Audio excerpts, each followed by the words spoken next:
Hey everybody, I am Nick Humbin. I am a digital content producer working for the Wilderness Society. My pronouns are they, them. I am based out of Brooklyn on Munsee Lenape and Canarsie lands. I just wanted to open this up quickly by thanking everybody for being here, whether you're attending or whether you are a panelist slash guest tonight. This webinar will be made available later on. And I wanted to share a quick little anecdote before I turn it over to my colleague Nicole to sort of run the show tonight. As the Wilderness Society has gotten more involved in equity work and really making sure that the outdoors and all of our public spaces are available and welcoming to all. One thing that we've noticed a lot in our comments and on social media and in emails, texts that we've received, is people asking, what does this have to do with your work? Why are you talking about this? People are included.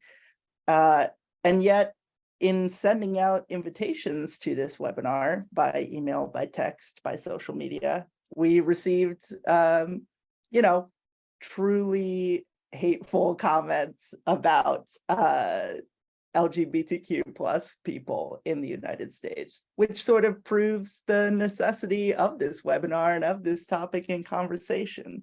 So with that being said, I hope that this is a fruitful and insightful conversation about inclusivity on public lands and in the outdoors in general. And I hope that everyone can take something away from this. And so with that, Nicole, I will turn it over to you. Thank you so much. And my name is Nicole Segnini, pronouns she, her. I am also a TWS, oh my God, the Wilderness Society, digital content producer, TWS, Wilderness Society. And I live in Lake Mary, Florida, land of the Seminole, Miccosukee peoples. And I'm very excited to be the host today, even though it's a little late for some of us. I'd like to say thanks to our awesome panelists and also the people that are tuning in. And so I will read for everyone the bios of, again, our awesome panelists.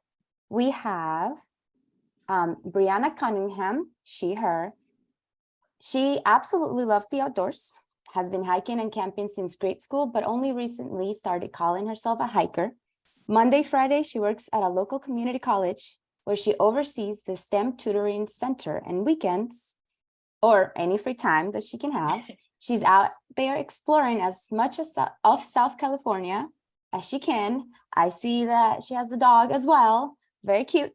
Her education has always been her passion, and the outdoors has her entire heart. So over the years, she's been slowly working on a plan for an outdoor school program that will service inner city kids. She truly believes the outdoors is for everyone, regardless of gender, ethnicity, sexuality, or socioeconomic status, and is hoping to instill the same belief to others. She meets on and off the trail. So thank you so much, Brianna, for being here. Thank you for having me.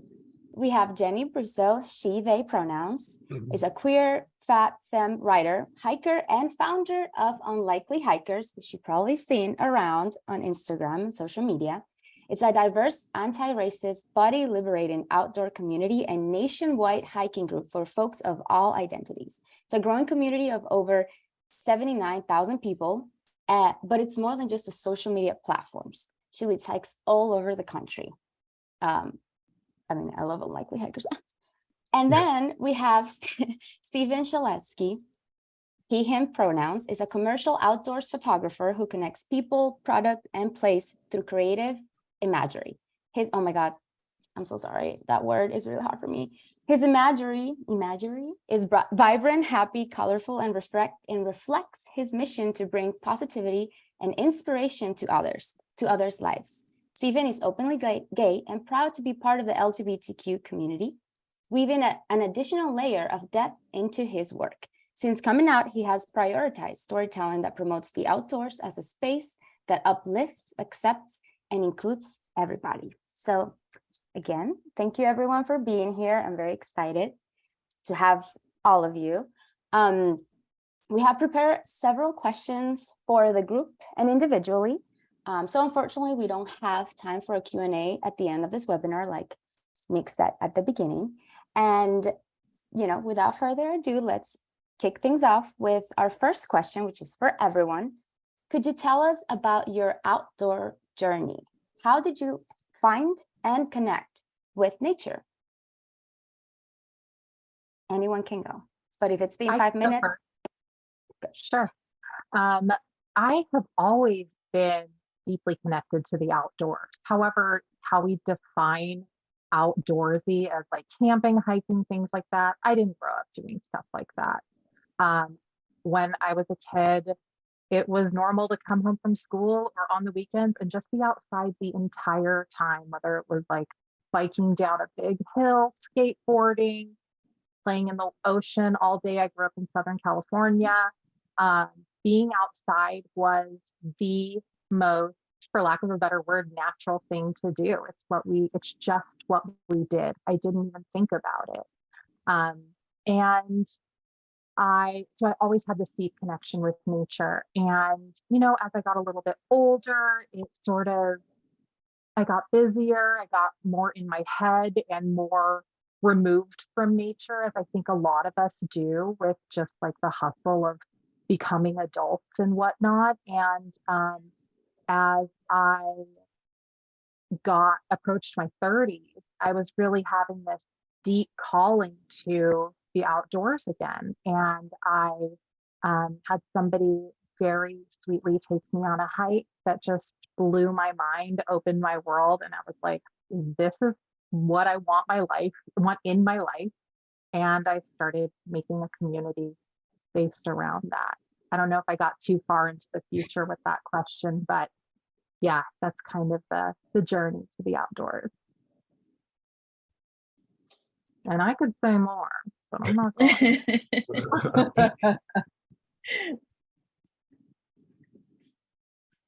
I'll go next. Okay. Yeah, so I'm a 90s kid. I grew up outdoors in the sense all the bikes were in someone's driveway and I knew where the party was at.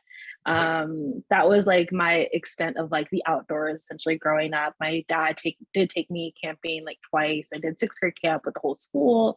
But I never really submerged myself in outdoor culture. And I'm probably getting my head of myself as well right now, but if you didn't already tell, I am Black. And there's a common stereotypes that go with Black folks in outdoors. So I kind of lived by that for a particular time. And then it wasn't until I actually went to Cal State Long Beach, did my undergrad there, and moved to Long Beach. And I was like, I want to go see the Hollywood sign. And I was like, oh, I have to hike there. Okay. I guess I'll make it work. And as I'm doing that, I started to realize there's more and more folks outdoors. I started to really fall in love with Griffith Park, where there's so many other trails.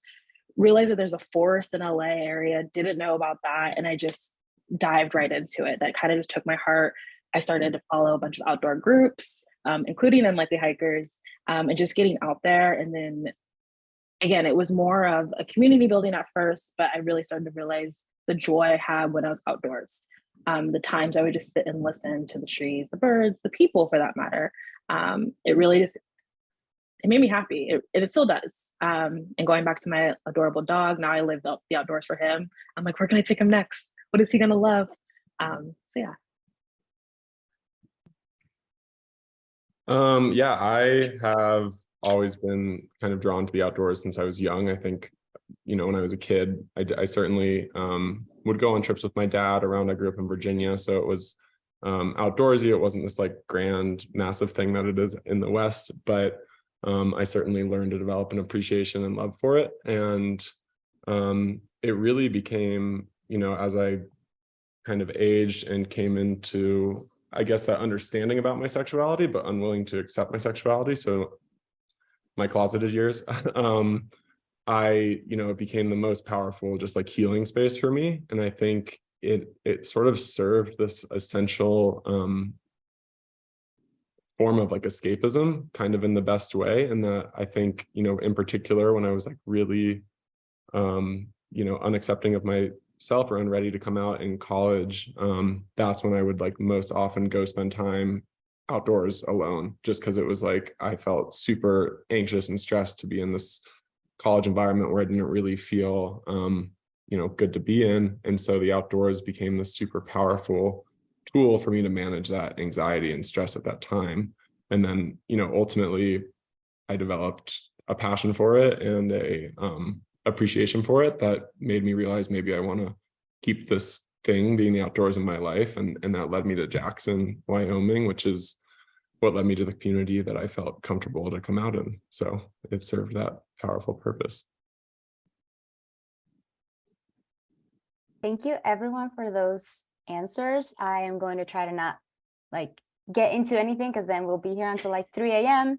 So I'm just gonna say that that's my favorite question to ask people, because everyone always has a different story, similar in some way, but just still different, and everyone connects with the outdoors in a different way. They find community, or they find healing, a healing space, or just adventure. And I think it's just beautiful how the outdoors can do that for us, can be spaces for us. So thank you everyone.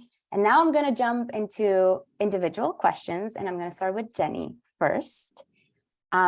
In your experience, what are some of the unique challenges faced by LGBTQ+ individuals in accessing outdoor spaces, and how does Unlikely Hikers address these challenges? Ooh, there are so many things that could be said about that. I think that for a lot of people who identify on the spectrum of LGBTQIA+, we're constantly sort of gauging our safety in certain spaces. And the outdoors presents a lot of variables that we can't control in the way that we might feel like we can control a trip to the grocery store. We might know what kind of stuff we might face, but in the outdoors, it feels like this vastness where anything can happen. So I think that, well, I know for a fact that a lot of queer people don't hike and camp and do stuff like that because they are unsure of what might happen, or maybe they've even had an experience of othering or harm on trail. I know people who have. I have not personally, but you look at me and I look like I just passed like any other straight person for the most part. But when I'm with my partner, I notice that, where a straight couple might feel like it's natural to hold hands or show affection. Like me and my partner don't do things like that at all. And I noticed that I didn't even think about it. And until maybe when I'm backpacking and I'm really deep into a trip and I realize, it's so weird. Like normally I would, pet my partner's shoulder, I would hug them, I'd kiss them, things like that. But when we're out backpacking, it's not happening. Or I'll see like a straight couple do something like that. And I'm like, oh, this is the way in which I don't feel safe outside. And yeah, so I think that variables of safety and also like real lived experience keep people, LGBTQIA+ people, from getting outdoors. Organizations like Unlikely Hikers, the Venture Out Project, Black Girls Trek In, not even just like queer specific organizations, are creating more inclusive, affinitive spaces where people can show up exactly as they are and have some of that guesswork taken out of what it means to show up to something with a bunch of strangers. There's like a shorthand with people who have some shared identities and even like shared adjacent identities. And yeah, like there's a lot of organizations that are creating intentional spaces for the folks who may have those fears showing up to events. I can say personally with Unlikely Hikers, and in case I'm getting too long-winded, I'll wrap it up soon. But with Unlikely Hikers, I have very much developed all of our events based on the fears that I know so many different people of so many identities have. when they're considering even joining a group. So like our actual model for events is based on what I've learned of those anxieties, my own and what I've learned from other people. Thank you, Jenny. And I think that's really important to know about all, the groups that are new or like, come in that, are trying to foster inclusivity and support in a sense of belonging for a lot of communities that might not feel, safe or like that they're accepted in the outdoors. So thank you so much for all the work you do and for that response. And my next question is for Brianna, I think, because I lost my paper for like a second, but you didn't see that happen. Intersectionality plays a significant role in shaping experiences. How does being both queer and Black intersect with your experiences in outdoor spaces, and how can others support and uplift individuals with intersecting identities? Yes. It's a really good question. First and foremost, when I go to outdoor spaces, when I go anywhere, typically the first thing that folks notice is that I am of color. I instantly identify that I am Black, but most often not that I'm Black. And then sometimes it's male or female or non-binary, but it's often rare that folks instantly identify me as lesbian or queer for that matter. So when I'm in outdoor spaces, the first part for me is entering the space and just feeling comfortable in the skin I'm already in. And it gets pretty nerve-wracking, especially when I'm out by myself and I come across a bend or a switchback and I see a group, if not one or two single white men, and I kind of get a little airy and I'm like, okay, are they going to say good morning to me? Are they going to say hi? Are they going to grunt at me? Are they going to ignore me? I'm okay with whatever, but I'm anticipating like what is going to happen. And more often than not, I love the outdoors. They have a full conversation with me. And I'm like, okay, great. We're in a great spot. And again, that's when I'm by myself or if I'm with like a really good girlfriend. But when I'm with my fiance, who is Black as well, she is female, but she has more of a masculine presence. So when we're in outdoor spaces together, I think I have very similar feelings as Jenny sometimes in outdoor spaces, in the sense I don't feel comfortable. I'm already trying to be comfortable in my own Blackness in outdoor spaces, but then holding her hand or giving a cute waterfall kiss underneath, for an Instagram shot, or just enjoying the space while everyone else is doing the typical heterosexual things that you do on a nice little picnic day hike. I already suffer from anxiety and I get more anxious, where my partner, she's like, watch, let them look at me, let them say something. I was like, no, like I'm not there yet. So there's so many factors for me that, every day is different. Every experience is different, but sometimes hiking, oddly enough, is a little bit safer for me in comparison to camping. When I'm camping, I always feel like people are looking to see where I'm sleeping at, which tent is mine. When are we going in? When are we waking up? What car is ours? So typically when I go camping, I try to go in groups. I tend to ramble. I just realized that. I apologize. But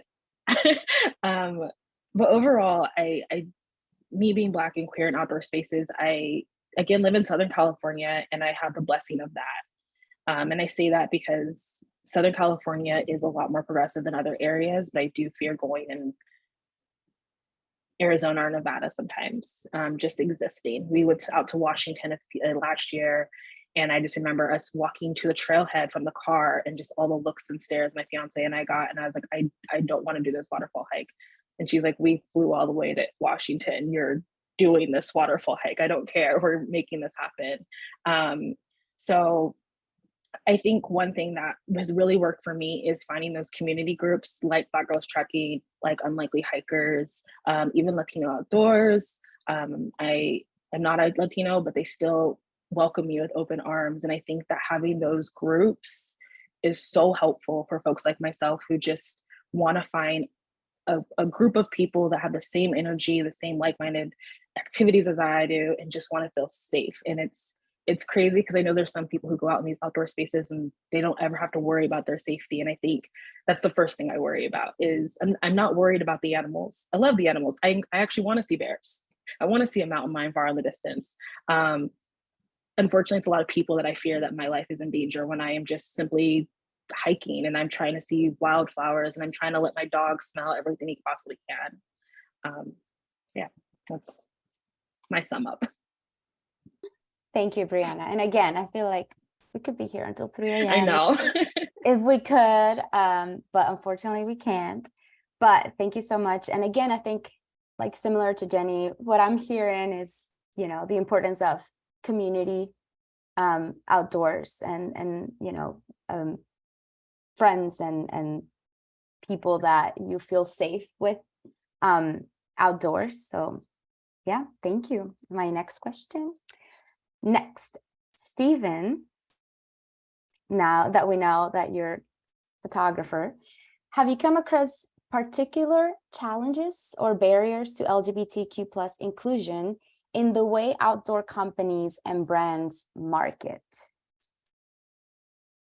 Yeah, I mean, I think, I mean, I feel like we talk about this a lot, but it's still just like grossly underrepresented. And I think, you know, we are still in a place where like, one, I don't think representation is enough and we need to go so far beyond that, but we are in a place where we're still not even doing that. So we gotta do that. And I think, I mean, and like, you know, others have said, it's like, you have to see yourself in the space to think that you can even go into that space in the first place and like even start to discover and learn and figure out what that's like. Like, it's so hard when you can't even like break through that wall that exists there.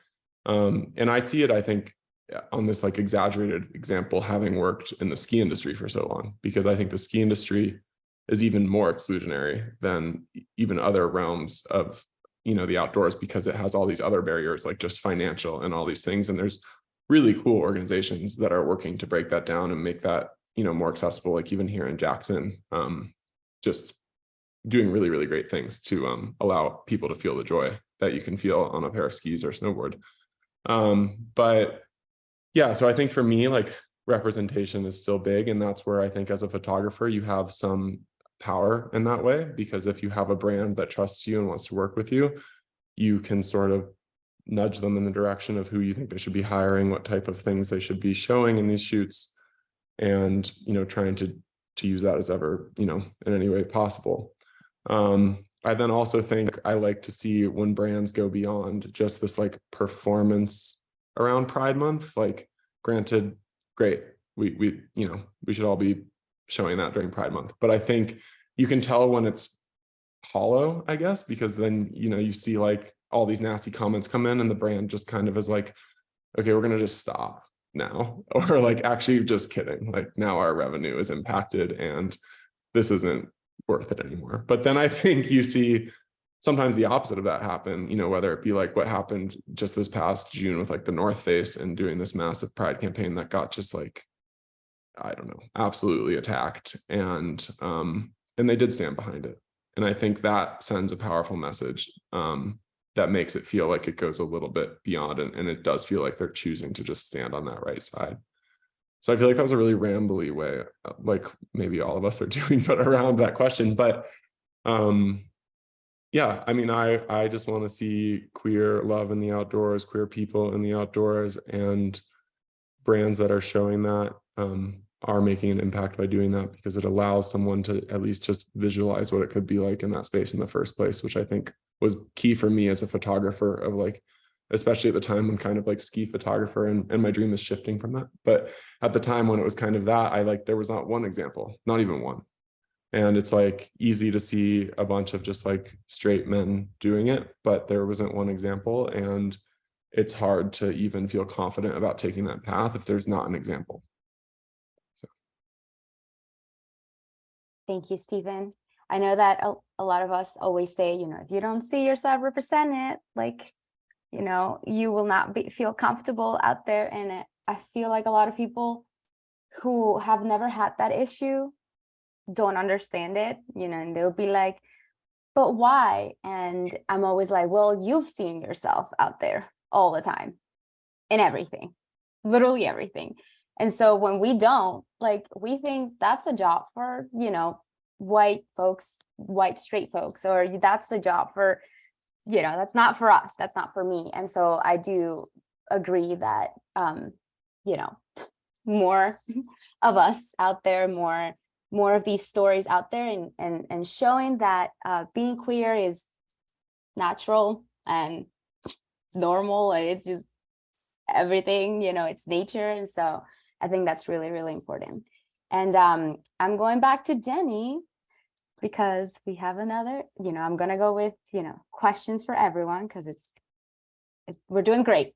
Let's go. Building trust is essential, especially for those who might have reservations about joining outdoor activities.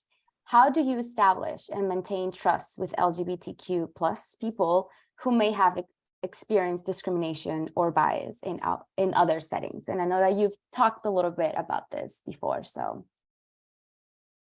Yeah, so one of my big, what is the word I want to use for this? But it's not like a motto, but it's, I guess, a moral value or something I have, whatever. You know, you'll know what I mean when I explain it, is that I believe people's stories and experiences when they share them with me. And I don't need people to explain themselves to me. I don't need to ask people probing questions about their identities to believe the stories that they share about their experiences outside or anywhere. I was about to say the grocery store again, because the grocery store gives me a lot of anxiety. It comes up in almost everything I ever talk about. But I mean, like, there is,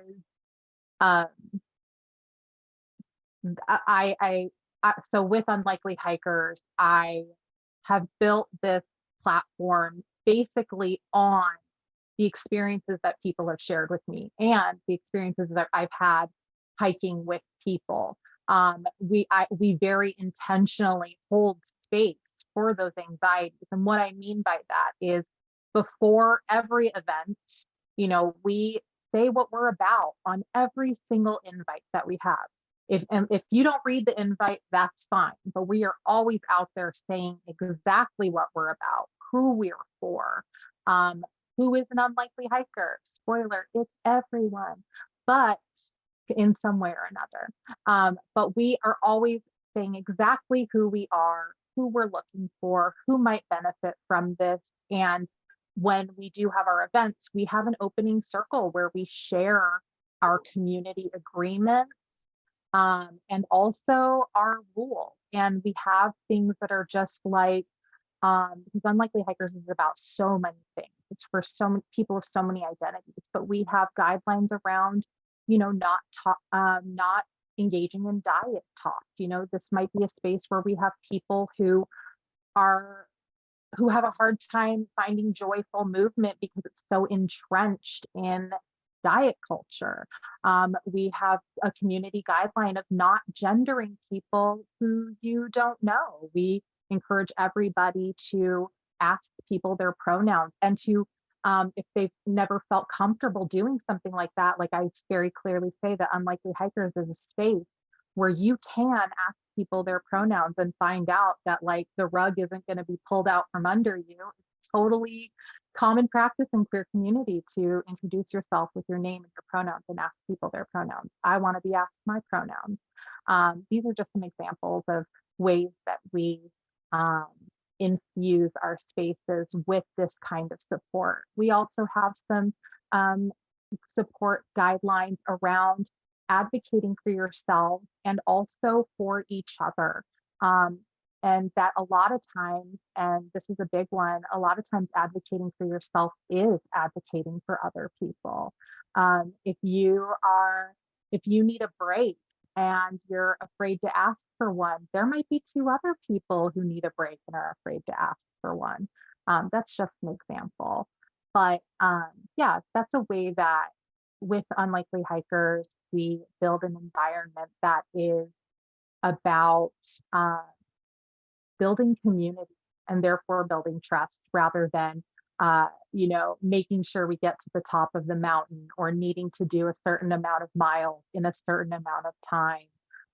Our events are about people connecting with nature and each other beyond the miles we hike or our turnaround point or whatever. Those things are just kind of like bonuses if they happen. It's really all about being together and not just, and like I've kind of said, but like I want to very clearly say, not just saying it's for everyone and not just saying it's for everyone, really showing people how it's for everyone and explaining that and really getting into the nitty gritty. Like I think a lot of people, when they find out about unlikely hikers, they think, oh, that sounds so cool. And then they show up and we have a 30-minute circle before we actually get on trail. And it's unlike anything anyone's ever experienced, but we acknowledge the land we're on. We go around with our names and pronouns. We have a little icebreaker. We go over all of the guidelines. We say what we're about. And it really just shifts the energy. It gets everybody on the same page. And I just want to say, like, for every outdoor group, I really, really want you to always let people know exactly what you're about, so people know exactly what they're joining. And then they don't show up to the thing and they're like, oh, everybody left me behind, or oh, that person said a lot of weird things to me, and I wish I would have known exactly what I was joining. Because I've had those experiences joining groups. I imagine some folks here have had those experiences joining groups. Thank you, Jenny.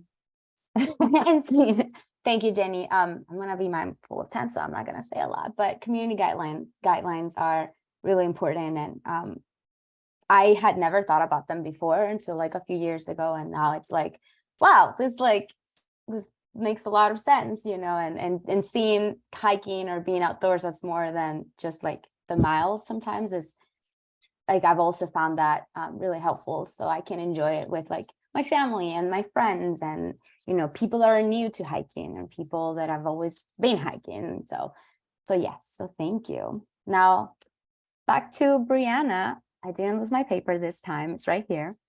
Outdoor activities are often associated with specific demographics.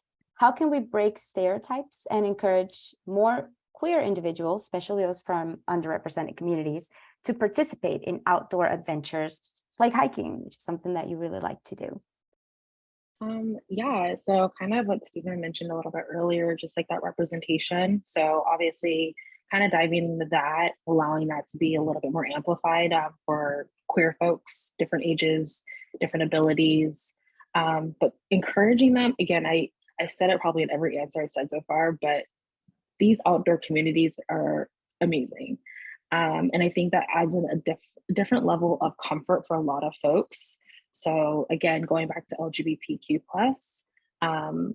there are a ton of, they're not as big as Latino Outdoors or Black Girls Trekking or Unlikely Hikers, but there are some of those smaller groups of people that are like, there's one, it's called Boys Club in Long Beach. I think there's maybe 300 followers right now, and they're trying to get up there. And just, they have things as simple as like, hey, we're all gonna be at the beach. Just come through, sit with me. We're all gonna go skating. Let's go skate. And I think just kind of establishing the simple, or I shouldn't say simple, but more comfortable outdoor activities does kind of add to building that community and comfort, to saying, okay, now I'm comfortable going out in the forest with a bunch of strangers, versus some folks are just like, I'm not there yet.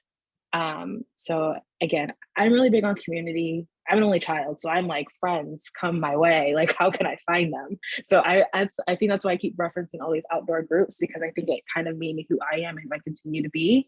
But I do think just continuously trying to put yourself out there. I know social media has its pros and cons, but I know that is a really good resource for me. And I think I answered your question. I'm not sure. I'm so sorry. No, I think so. Unless Okay. anyone has, anyone can jump in really, like if anyone. I was just gonna say that, like, does Brianna, like, whenever I get asked a question, there's like a part of me that blacks out. So While I'm talking, but halfway through, I'm like, am I even answering the question? Oh, Yep. And I had a vague idea of what some of the questions were going to be, and I'm just like, oh, I'm rambling. But again, kind of going back to what you're asking, Nicole, just trying to have those spaces and allowing people to feel comfortable doing some of the softer outdoor activities. I think that'll hopefully get folks to be interested. With that being said, for any folks that are online in Southern California, I'm a pretty good hiking buddy. So I'm putting myself out there for an adventure buddy. With a cute dog. Yes. I can attest because I like all the pictures. But yeah, I think the softer activities that you mentioned are like so really important. I feel like a lot of people, and everyone has touched a little bit about this, but you know, like thinking that outdoors is like backpacking for 7 days and like knowing how to like go to the bathroom in the outdoors, or like camping, you know, in amazing places, or skiing. I've only done that twice and I almost died. Kidding. I just I have like 3 left legs. I can't, it's not for me. But you know, just like going out there and like hiking, like for a little bit, even, you know, like just like easy walks, or going kayaking or paddleboarding, and doing all these things, just with family or with your partner, or like by yourself, like think that just encouraging people to being outdoors, but also, like you said, finding a community. I think that really helps. You know, I love being in nature, but I also really enjoy being in nature with my family or with my friends. With my family, like sometimes we're a little too loud. We're Latinos, you know, like that. Some music here and there, some food, too much food. Anyways, but yes, thank you so much. And you did answer the question. And now my last individual question is for Stephen. Obviously about photography, because we love your pictures. And like, if y'all haven't seen Stephen's pictures, like go check them out. But photography can be a powerful medium for storytelling. So what stories or messages do you aim to convey through your work as a queer outdoors photographer? Yeah, I think, I mean, I don't know. I guess I like my work to be like overwhelmingly positive. I think that's also not always universally true. I think there is a time and a place when we need to make sure that like the hard, more difficult stories are told and shared through photography as the medium. But for me personally in my work, I like it to be super positive. And so I think when I can collaborate with queer individuals, and I'm mostly, I guess, for perspective, working with, I've primarily been in the ski world. So I've been working with skiers and snowboarders. And so it is a little bit on that more, I think can be on that more aspirational side of stuff that isn't always approachable. But I think when I can work with a queer individual in that space, then you're in this, I don't know, when there's a queer, like when it's 2 queer people, it's like a better thing for me, I guess. But it feels like, I don't know, it's such this like symbiotic relationship between the photographer and the athlete in this space, because it's not like, yes, they're like a model, but it's like this collaboration that exists that I feel like is somewhat unique, in that we're both out there and our minds are working together. It's not like it's just my vision. It's like they're a skier, they know how to ski this, they know how to make this look this way, and then I have an idea of what I want, and it's this like really fun back and forth process that's just this like creative flow that I really love. And so I think, yeah, obviously when it's possible to show queer folks in that space, it's amazing. And I also spend a lot of time just working with women, and I think the same thing holds true there, because you're just, again, making it a point that like I can be here too, and I can do what you do and probably better. We love that. But yeah, so I think using that, I think then I also, again, being more on the commercial side, it's inherently always trying to sell something, is what the work is. So it's like, how can you do that in a way that, one, it can just be a job, but that also feels good or works towards this, greater cause that aligns with my personal values. And so I try to work on projects that sort of will do that. Like I think last year, one was collaborating with this hat company, Skita from Vermont, on creating a basically just a queer hat. It's this one actually. But so like working with a designer and then making sure the proceeds of it benefited an organization. In this case, it was all to Brave Trails, and then hiring queer models to represent it. And then they came to me and they made a point that they didn't want to release it in Pride Month. They wanted to release it in the fall, which I think like right out the gate, I was like attracted to that. And then they did obviously promote it during Pride Month later, but I think that initial it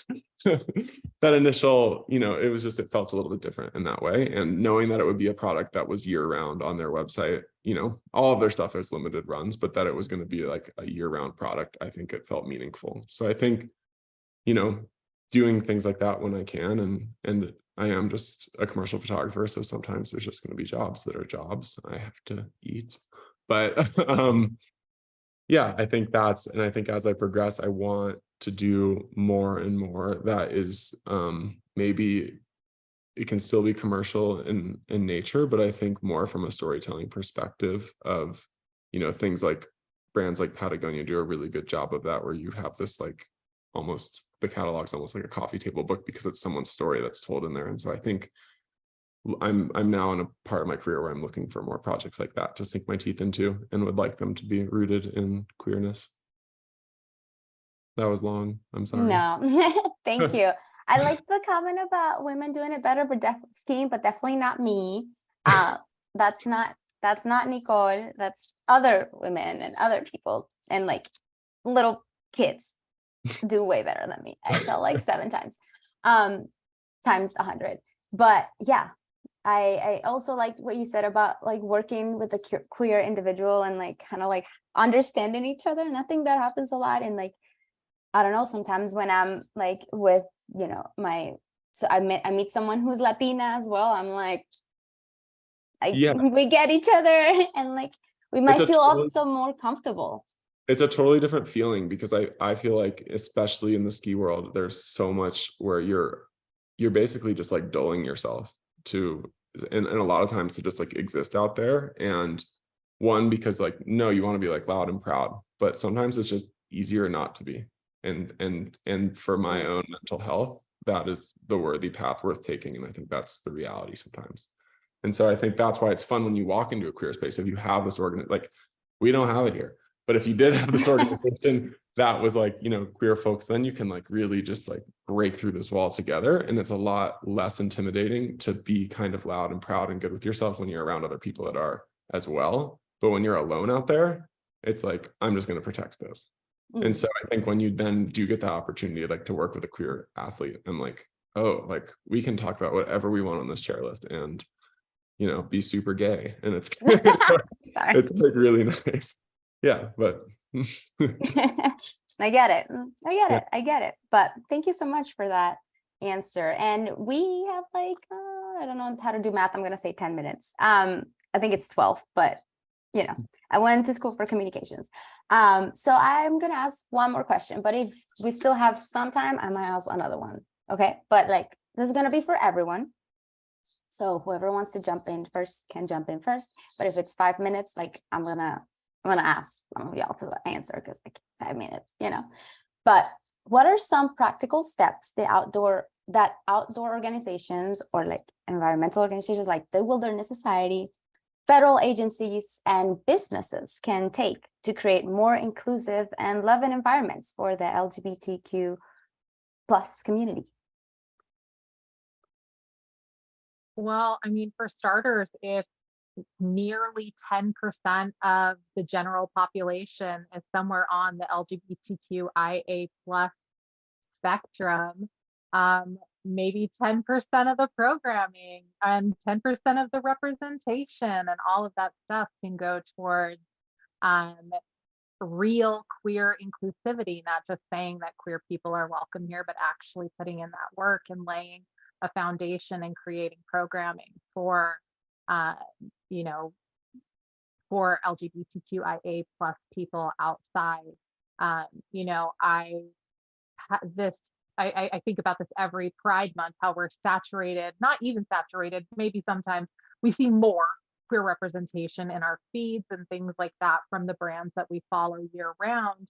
but like you want to scroll through, you're not going to see 10% of queer people on the feeds. You're not going to see even like 1%.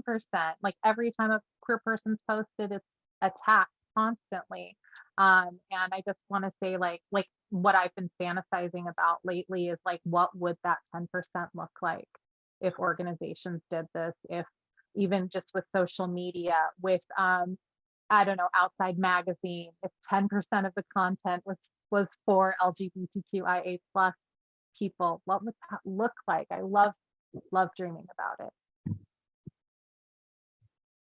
It also makes me sad that it's not like that. Yeah, I agree with everything Jenny's saying, but I also think that, I mean, allyship in general is inherently about action, and I think utilizing whatever different I guess like capital you have, whether that's money, whether that's social, social capital or influence or knowledge, and using those things to try and make an impact. And I think in the case of a lot of brands, they have money and a lot of them have influence in a number of ways, and they potentially possess this power to expose a lot of people that either weren't just exposed to it at all or are super close-minded about it, and share that with people. So I think it is important when we, again, back to like the representation thing, like I think Jenny hit it on the head, but like with it's nowhere near equal right now across the board. So I think if we even just like got to that 10%, like she was saying, we'd be in a very different place. We wouldn't have to necessarily have these conversations. But kind of a ramble again, but Yeah, perfect. My ramble's ready. Okay, so okay. let's begin We're with my ready. ramble. Completely agree with both of what you said. Simple for me is just, I would love for us to be celebrated year round. Mm-hmm. And I love Pride Month. I love Black History Month. I love Women's International Women's Month, Hispanic Heritage Month. I love that we have months that can celebrate all of our identities, but I also would love to be celebrated year round. And I know we just talked about it, but I know a lot of brands profit for the whole month of June. We see everything. And Stephen, I'm probably going to look up that hat because I was like, that's amazing that they purposely try to sell it in fall. Of course, they have to highlight it in Pride Month, but I think just little steps like that is just realizing that we're not just 30 days out of the year that we exist. We're here every single day. And going back to what Jenny said, that 10%, we should be visible. It shouldn't be just this one thing that we kind of get pushed to the back burner. And then as well, something that was mentioned earlier, social media, again, has its pros and cons, but I know, or I believe I should say, that almost every brand has a social media team, if not at least one person. And I think certain comments and remarks should be monitored. I'll leave it at that. I mean, I know things have happened in the past and that people are not the nicest people. So people are always looking for a reaction, but I think if there's a brand that has full support and love for our community, that it should follow all the way through. And as simple as deleting the comment, if it's easier to deal with it than having to respond, just delete it. I love a good delete button. So again, my ramble's done. It wasn't as bad as I thought it would be, but yeah. Yeah, and quickly following up on that, I like think that is a huge thing for me, is when I see the brand, I guess just like put their money where their mouth is with these comments and everything, because I think I just recently had a really good experience with this, where Ski Magazine published, and the editor-in-chief over there, Sierra, is like a really exceptional ally, and they published a article that was like how ski towns can be queer all year round, basically, and it just exploded, and everyone's like, take down Outside Magazine, like, because it's like Ski's part of Outside Magazine and all this stuff, and it was like thousands and thousands of comments. And then I get an email from her 2 days later, and she's like, I'm talking to you and other queer folks in the space, and I'm gonna like publish an article this is why we need allyship in the ski industry. So I think just like immediately following up on that a week later, and then again promoting that on Instagram, it's just like, we're not gonna we're not going to tolerate that. And then I also do enjoy a good like witty snapback from a brand. Who So doesn't? if you have a clever social media person, I think it's nice to see that too. Absolutely. And I'm just going to say really quick too, very quickly, that when brands leave up the hateful comments or don't address them, they are essentially co-signing them, whether they want to believe that or not. I think a lot of brands and outdoor organizations, whatever, institutions have this sort of mentality that it's free speech, so people should be able to say whatever they want, but that's not actually how free speech works. People shouldn't be able to say hateful, violent things at any time and constantly be verbally threatening the lives and mental safety of the people that they are representing in their feed or whatever. Showing allyship means showing up in the comments and saying what you're not about, whether it is just deleting them, but also like making a statement.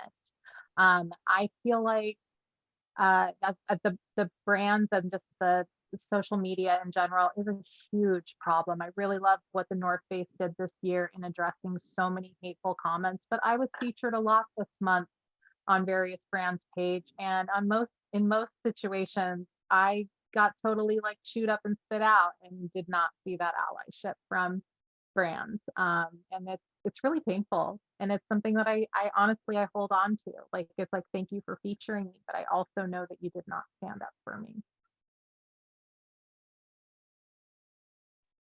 Thank you, everyone. We are out of time. My math is again not great, but I think we have 3 minutes left. But I just wanted to say that I agree 100%.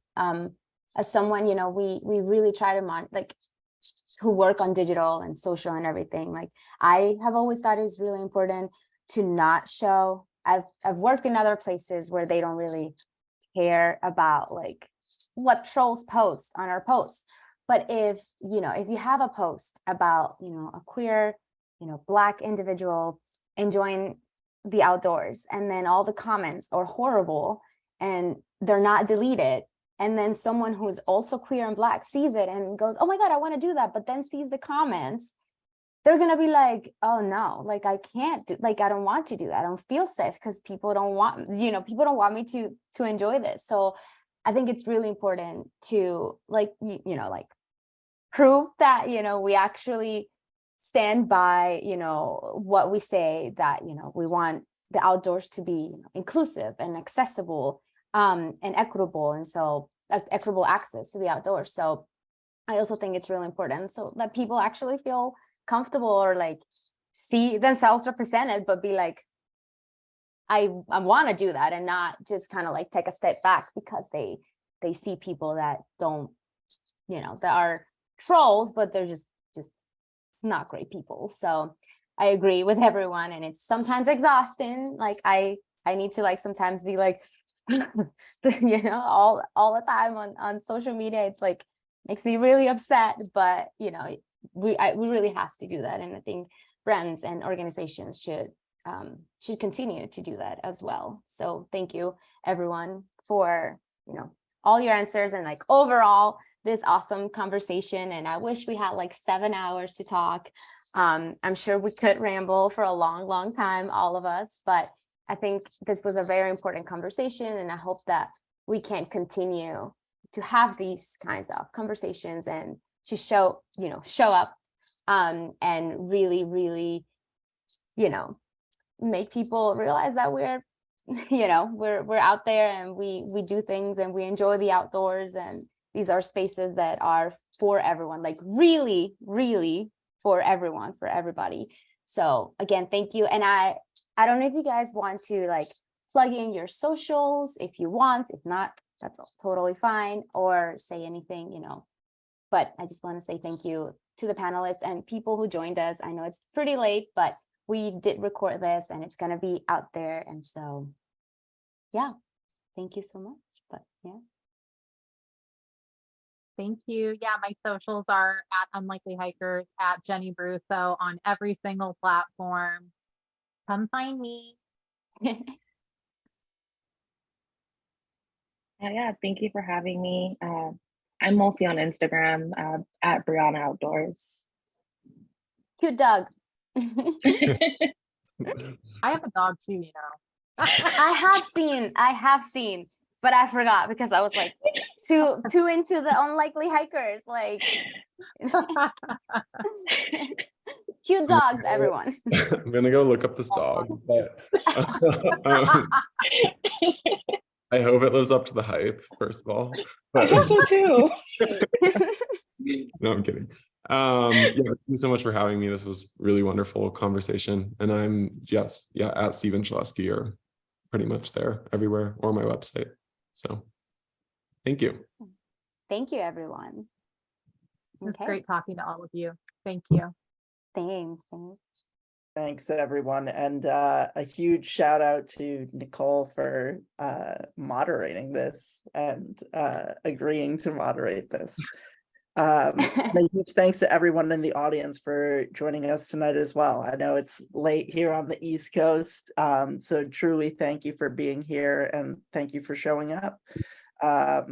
And just one last reminder before we close up for the evening that if you are queer and you are looking for an outdoor group, we did put together a map with Pride Outside.